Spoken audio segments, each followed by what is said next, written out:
guys, it's Ohayon here. After my last video about the connection between a really tight upper body and prolapse, I got a lot of questions about what exercises can we be doing to relieve the tight upper body. So I wanted to show you 4 exercises that you can do. I'm going to go through them pretty quickly because we have time limitations on Instagram.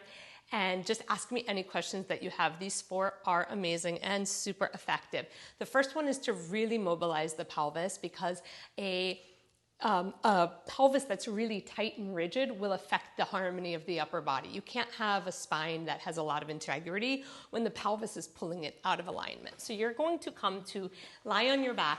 You're going to grab a strap. Even you flexible yogis need a strap.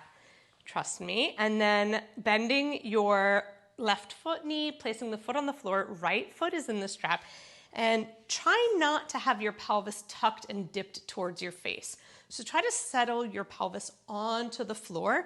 Notice if that gives you a big arch under your lower back. That is a sign that your spine indeed needs some work to realign it. The strap is around your foot, and all you're going to do is pull the strap down, pulling the foot towards you while pushing with your foot into the strap. So you're going to push your foot into the strap as you pull the strap down, holding that for about 10 seconds. And when you've held that for about 10 seconds, you release the pull on the strap and you gently bring the leg a little bit towards your face, little bit. We're not looking for huge amounts of flexibility here. And you repeat that 5 times. So this push, and then gently pulling the leg in.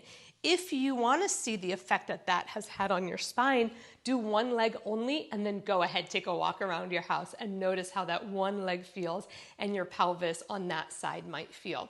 So that's the first exercise. You'll of course do both sides. The second exercise is you're sitting on 2 blocks. You can also be sitting on 1 block, but you're sitting on 2 blocks. The blocks are horizontal, so you have room for your booty, and you're sitting like this. Any sitting position will work. You can sit in a chair. Your hands are coming, but sit at the edge and sit on your sitting bones, please. Your hands are coming forward like this. You're going to take your right hand and push your right hand away from you. It's going to twist your chest towards the left. So keep pushing that right arm away from you as far as you can. Let the chest be rotated. Pull this left arm back, and then see if you can straighten the left arm behind you. And then bending the left elbow, unwind your chest. Now push this left hand forward. Let that begin to revolve your chest to the right. Then pull your right arm back, pull your right elbow back. Allow your body to twist to the right and reach your right arm back. Notice the amount of tension.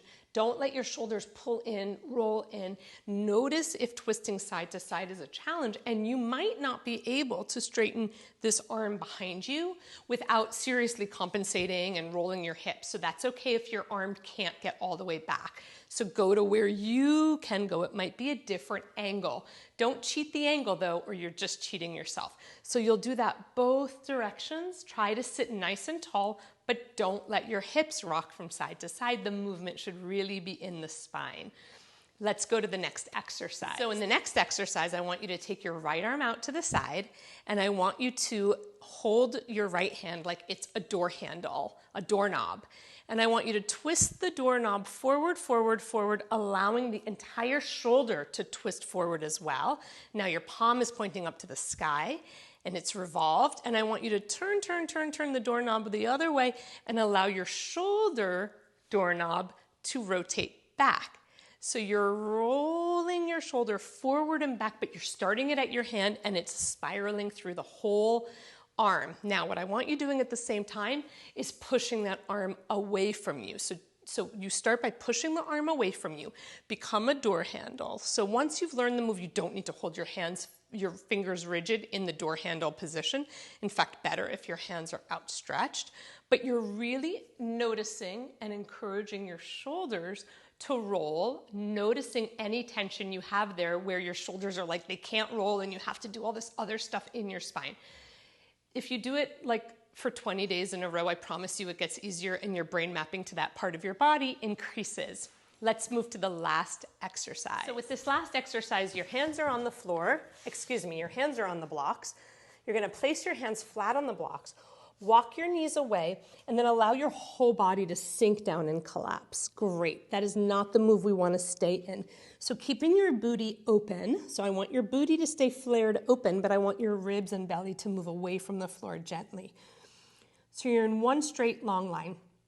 And now what I want you to do is push your hands down into the blocks as hard as you can without creating tension or aggression in your body.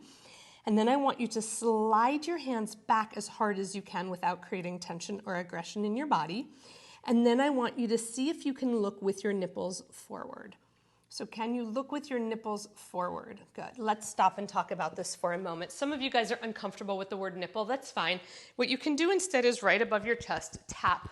So just tap your chest a bunch of times there. And that's the part that I want looking forward. Most of my clients can't move their let's call these your eyes, your chest eyes. They can't move their chest eyes anywhere. They can drop them down. They can do stuff in their neck. They can't move their chest eyes. So come back and try again. Your hands are on the blocks. You let your booty be open, but lift your ribs and belly away from the floor so you're not sinking and sagging. Push your hands into the blocks and slide your hands back without actually moving your hands. And then take the eyes that you were just tapping on your chest and look them forward. So it's not this in your neck at all, and it's not hyperextending your lower back either. It's looking forward with your upper back. Another thing you can imagine is that there is a pencil straddled across your shoulder back. So I want you to find a part between your shoulder blades and put a pencil there, and metaphorically, don't really do it unless you want to. And I want you to see if you can arch your back up and over that pencil like you would on one of those, whatever poles that they're called, limbo poles. I can't remember what they're called. Dance the limbo, right? Like you did it like a bat mitzvah when you were 10, 13. So push your hands into the blocks, pull your hands back, and then see if you can do a limbo dance in your upper back over that pencil. So it's a really, really, really tiny, small move. And that is an incredible move to de-slouch your upper back. It will strengthen all the tiny muscles of your upper back. That is an amazing postural exercise. But again, it's one that you have to probably do 20 times, like 20 days in a row. Well, it would probably just take you 5 to really start to feel it. But the first time you do it, there's probably going to be this serious brain fog to that part of your body, which gets better and better and better when you repeat it more and more and more. So those are your 4 exercises. That is the way I would sequence them. However, each one can be done isolated, and each one will increase your spinal mobility, even the one lying on your back, stretching out your legs. So, or strength, it's really more of like a stretch strengthen. Let me know any questions that you have about these 4 exercises. In this twist one, it is not about you taking over the twist. See if you can allow the hands and the movement of the arm and the pulling of the arm back to move your body back and forth. And don't forget to push through the hands each time. So initiate it from the movement of your shoulders and arms, as opposed to just knowing you're supposed to go to the right and wrenching your body to the right. Ask me any questions you have, and I'd love for you to do these 4 exercises and to report back how they feel.